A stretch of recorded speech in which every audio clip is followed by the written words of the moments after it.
Imaginez, vous travaillez dans un Walmart avec votre fille de 19 ans. Vous êtes toutes les deux arrivées d'Inde quelques années plus tôt dans l'espoir de construire une nouvelle vie au Canada. Ce soir-là, vous travaillez dans le même magasin. Mais à un moment donné, vous ne voyez plus votre fille. Vous essayez de l'appeler, aucune réponse. Les minutes passent, puis 1 heure.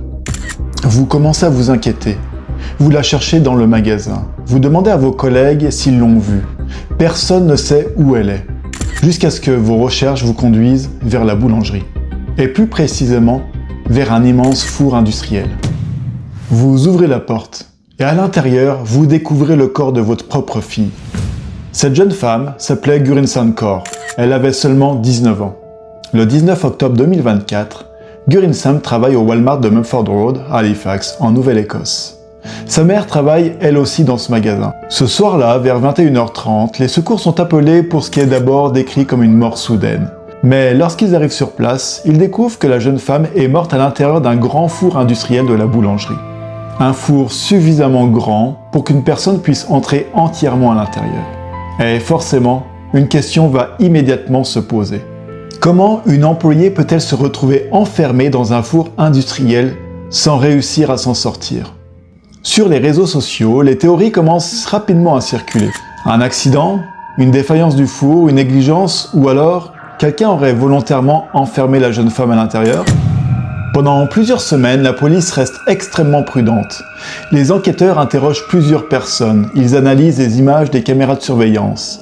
Ils travaillent avec les médecins légistes ainsi qu'avec les autorités responsables de la sécurité au travail. Puis, presque un mois après la mort de la jeune femme, la police annonce ses conclusions. Selon les enquêteurs, sa mort n'est pas considérée comme suspecte. Aucune preuve d'un acte criminel n'a été découverte et surtout, selon la police, personne d'autre n'aurait été impliqué dans sa mort. Mais il reste encore une enquête, celle concernant la sécurité au travail, et il faudra attendre plus d'1 an pour en connaître les conclusions. En février 2026, le résultat tombe.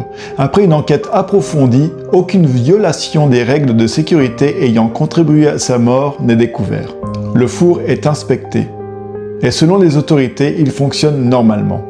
Entre-temps, le magasin a réouvert. Et ils ont décidé de remettre en marche le four où la jeune femme était décédée. Donc, du pain a été cuit et vendu à des clients alors qu'une femme est décédée à l'intérieur quelques mois auparavant.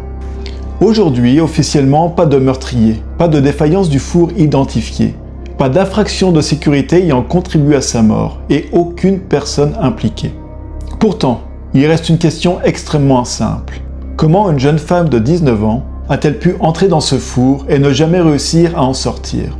Gursimran Kaur avait quitté l'Inde avec sa famille pour commencer une nouvelle vie au Canada. Elle n'avait que 19 ans. Et ce soir du 19 octobre 2024, sa mère est partie travailler avec sa fille, sans savoir qu'elle rentrait chez elle seule. Je suis Anthony et bienvenue dans Archives Noires.